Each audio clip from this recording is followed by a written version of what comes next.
In front of me, we have the Striations from the Erratics. The Striations are really unique. They're just these slot jugs, very similar to, let's say, Schism from the Rift family. These are really interesting though because you can turn them in two different ways and have completely different holds. So from this orientation, I have these in-cut slots. They're very positive. You can see I can get my fingers in there pretty casually.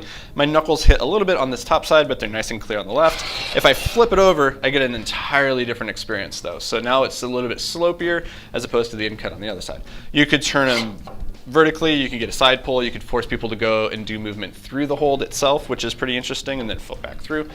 You can do that with pretty much every single hold in this set. They all kind of climb in that same way. So jug there, a little bit slopey there, same thing here. Now the difference in the radius and the opening of the slot is going to be slightly different on each of these. So like this guy, my knuckles hit a bit. So I have fat fingers, that's just the price that I pay.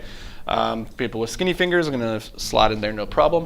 But that's something that's really interesting for you as a root setter. Then you can force people to be very precise and accurate rather than just slamming their hold their hand on the hold and hoping it just hits and grabs. You have to be a little bit more precise with this and intentional about how you're going to get your hand in there. So if you want to force an accurate dead point, these are going to be really great for that. If you want to force some really technical, tricky footwork, you can do that with these as well in an interesting way. You could turn them just like you would a crack and then make somebody toe into it and do like a little foot jam, which you can't do very often with most indoor climbing holds.